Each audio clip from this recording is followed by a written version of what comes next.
Talagang mataba ito masate. Yan ang gagawin natin pag may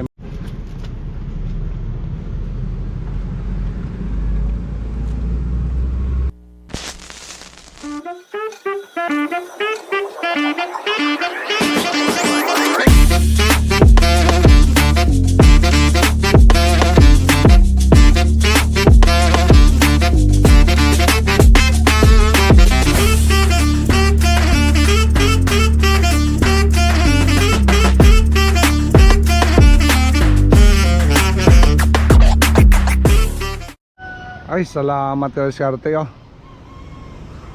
Pumupa din yung ulan. Grabe, good morning, good morning. Good morning mga Karisate. Grabing ulan kanina dito sa ano namin lugar. Yan. Grabe talagang ulan sa atin. Malakas, malaki yung mga ulan. Thank you ano. Pumupa sa atin. Ngayong umaga lang. Oh, basang-basa pa dito. Kaya dito ngayon sa rooftop tayo. Pakita ko sa inyo Masate yung anong kaganapan na update ko ngayon. Ongoing land prep tayo dito Masate sa rooftop para mataniman natin. Tapos yung mga dating talong natin dito Masate, pinupruning ko para din ano ba magamitan. Tapos nilagyan ko na lang ng ano, nilagyan ko ng compost Masate. Grabe. Halos mga ginagawa namin dito mga land prep doon sa ano natin sa bodega, land prep din. Okay, nag-umpisa natin doon pagtanim sa bodega Masate. Nataniman na natin doon siguro mga ano, dalawang plot na natanim natin doon. Kaya dito wala pa natin, hindi pa natin nataniman. I-land prep din natin para mataniman din natin ngayon. Mga konti-konti na lang. Unimpasaan ko pa ito kahapon doon banda sa harap. Hindi pa natapos Masate. Kaya morning na ano itong gawain ko dito sa ano natin dito sa rooftop.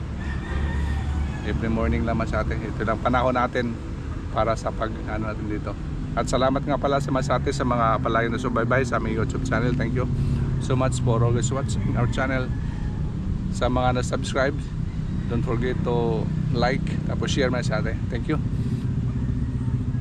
Tingnan nyo Masate yung talong natin Masate. Ano natin ba kanang ginpo-pruning. Sumibol Masate, maganda oh. Oh. Yan oh.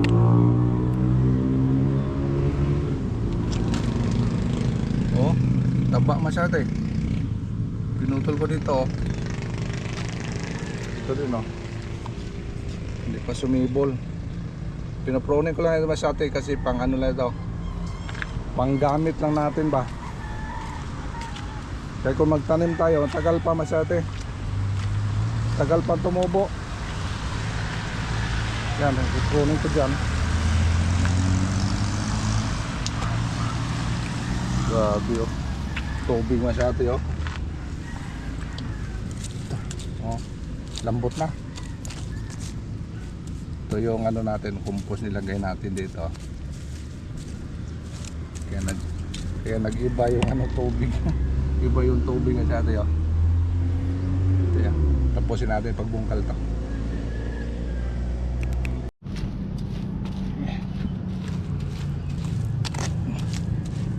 Ganda to guys, kayo malambot ngayon. Lambot yung lupa.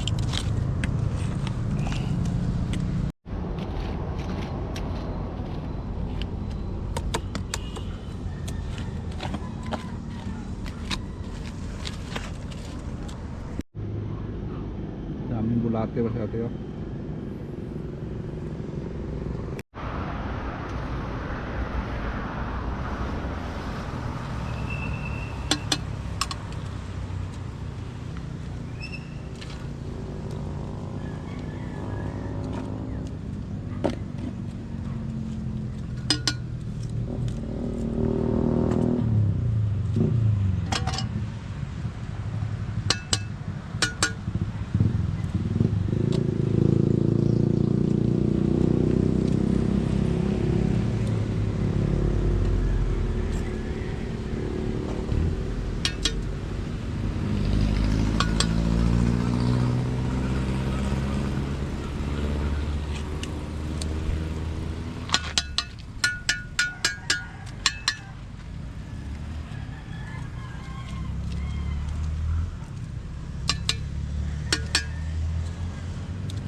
Ano kaya ang maganda itanim nito masate?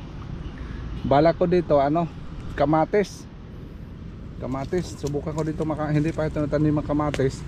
Nataniman na po natin ito ng ano, labuyo, siling labuyo. Tapos talong. Balak ko dito yung kamatis na siguro masate. Mayroon tayong similya dito doon sa ano, budiga na ready for transplant na. Balak ko dito yung ano, gawa ko dito masate, siguro ang itanim ko.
Grabe, napakataba itong lupang klase ito masate oh. Mga ilang buwan na natin in-standby ito. Tapos nilagyan natin ng compost, napakataba. Grabe. Halatang napakataba masate kasi yung ano, yung bulate, daming bulate. Tapos nilagyan pa ng compost, lalong tumaba. Tapos na isang plot ready for ano ito masate, ready for transplant po ito. Ayan, ready na po ito, pwede na taniman yan. Ito na mga isang plot natin masate. Daming mga ano, yung ano ni Mrs. herbal. Daming langgam dito masate oh. Yung pula ng mga langgam.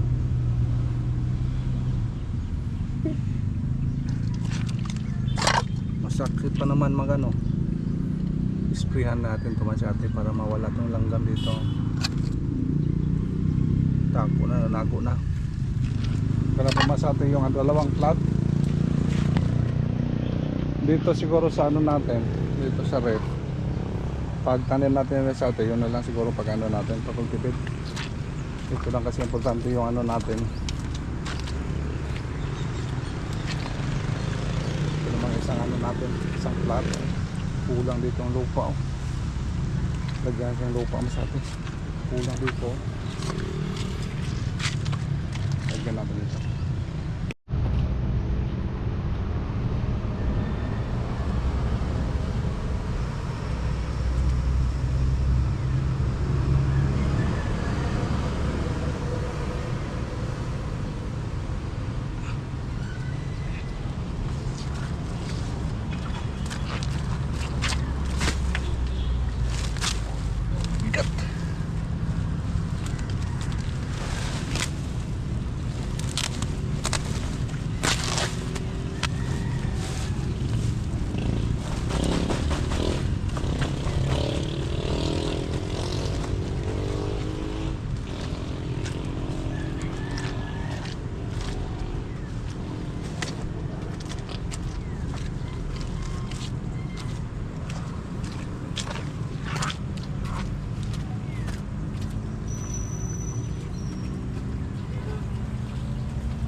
Yung lupa na ito masate, ano to, compost ito. Compost galing sa ano natin to, pinapulok dito sa taas. Naka-impok ko tayo dito na ano, mga 4 na sako. Talagang mataba ito masate. Yan ang gagawin natin. Pag may mga damo dito, ini-impok natin. Mga ilang buwan yan, ma-decomposition na po yan. Yan, magawang compost na po eh. Ayan, ito mga bulok-bulok masate oh. Kaya ibalik natin dito. Kaya yung damo natin, hinahayaan yung damo malaki, tapos pinubunot natin, iniimpok natin hanggang maano, hanggang mabulok. Ito masate oh. Tulad niyan masate oh. So dami nito oh. Dami ito. Dami kong mga ano natin. Mga ilang buwan ito masate. Ilang buwan ito, mga decomposition na po ito, bumaba ito, kinakain na ng mga bulate ito oh. Kinukuha natin, kinukulikta natin, tapos silid sa sako, palitan naman ng damo. Kaya yung ano natin ito masate, cycle lang, cycle gano'n lang sa atin, ikot-ikot lang. Kaya ang damo hindi mawala yung damo, kasi yung ano masate, yung mga buto dito mahalo sa compost. Yan, tumutubo na naman yan. Tapos nagtataka ko dito masate, may mga bagong damo, may mga bagong klaseng damo yung tumubo dito. Kasi noon mga sate, yung mga damo dito baga kabisado ko. Tapos ngayon masate, may mga ibang damo katulad nito masate oh. Oh, ito mga bagong damo ito, mga bulaklak oh. Siguro ano to, mga ano to masate, mga herbal, hindi ko lang alam. Yan. Kaya dumadami yung damo, daming klase yung damo na tumutubo dito. Akala ko masate yung damo, kung ano yung in-impok mo, yun lang damo ang tumubo. Pero iba, nag-iba-iba masate. Mayroon ng mga ito mga herbal ito. Herbal itong damo. Ito mga herbal ito. Kusala pong tumubo dito. Kaya ito, ang dami ito masate. Ang dami ito oh. Ito yung mga ano, mga binunot natin, mga bulaklak. Pag ano to, bumaba ito. Yan.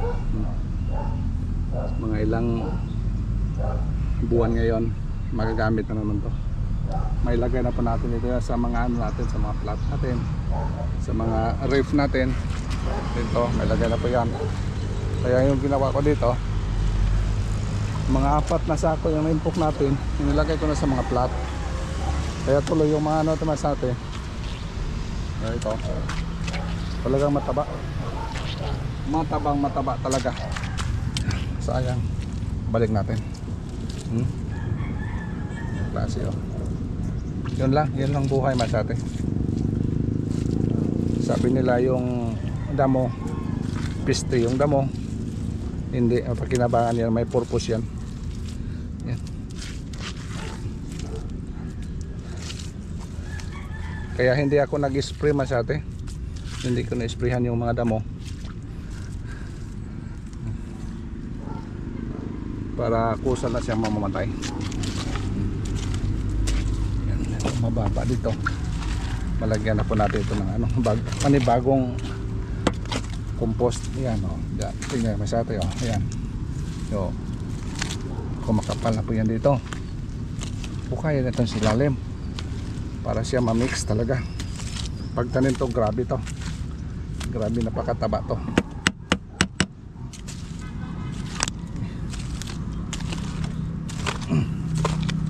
Ganun lang masate, diskarte lang ba. Kaya dito hindi na ako nag-akyat ng lupa, cycle lang. Yung inakyat ko lang dito yung mga chicken manure, yung compost talaga na kinukulikta natin sa poultry. Pero mga compost na sa damo lang, kinukulikta natin dito lang sa rooftop natin. Yan o, taniman to. Grabe naman to, napakaitim.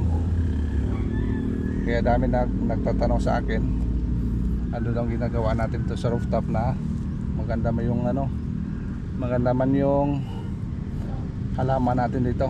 Ito lang, napakasimple lang, napakasimple lang gawain ito. Kaya ginagawa ko dito tuwing umaga lang hanggang sa papawisan tayo. Papawisan tayo, stop na tayo kasi maliligo pa tayo.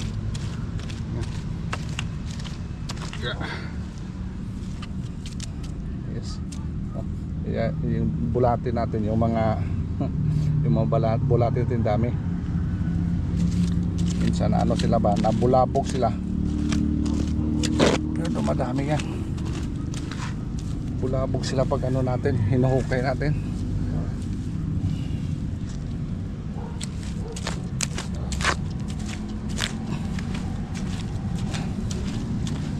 Tigas yung silalim na. Nakumpak na palaging umulan tapos umiinit.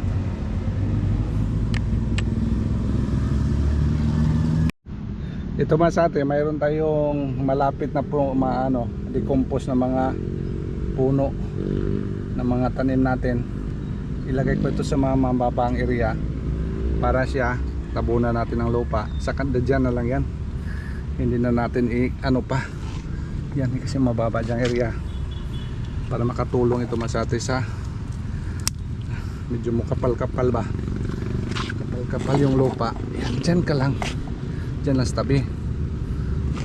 Kung saan na lang yan mabubulok, hindi na yan masate. Yan. Dito naman tayo sa sa gitna magtanim. Yan lang yan para dinadalhin natin doon sa decomposition area natin.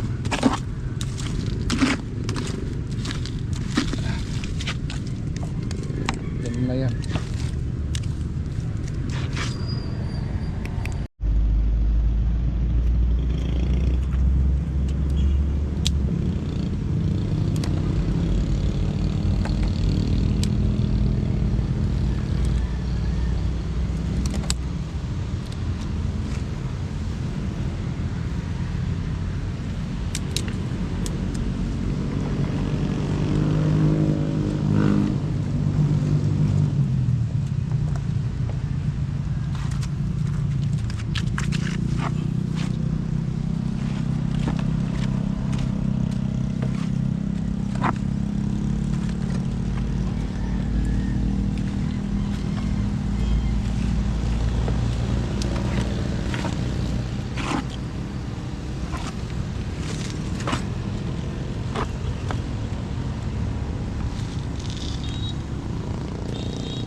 Gaano po ba makahalaga masate yung ano, pag-cultivate ng lupa? Bakit kailangan pang-cultivatein natin? Bakit pahukayin pa natin? Dami ho tayo masate makukuha na ano, makukuha na sustansya pag kinultivate natin masate. Kasi yung nasa ilalim mataas natin, tapos mamix na naman natin. Panibago ho yung ano, panibago ho yung mga ano masate pag yung mga sustansya mamix masate para masipsip agad ng mga ano, ng mga halaman natin. Kaya sinatsagaan natin masate na cultivate natin. Pwede man hindi na cultivatein, kaso iba talaga pag kinultivate nyo masate. Kasi yung lupa lumalambot, yung mga ugat nila napaka ano ba, madali silang gumapang. Pag matigas kasi masate, ayun, hirapan sila paggapang. Kaya katulad nito malambot na to yun. Yan. Tapos yung mga ano, mga sustansya maiano natin, may angat natin yung nasa ilalim. Cycle ba? Yung sa ilalim maangat natin. Yun ang ayun ang purpose na sa atin, para pa cultivate sa lupa. Yung manilagay natin na compost, mamix. Okay, patapos na po ito sa atin yung ano natin dito sa isang plot. Bali 3 plot yung natapos natin ngayon. Kahapon yan, sana to makalahati lang kasi dami tayong ginagawa pa dito kahapon. Nagpro-pruning tayo, hindi lang ako naka-vlog masate. Yan. Kasi ngayon punta naman tayo sa isang farm natin.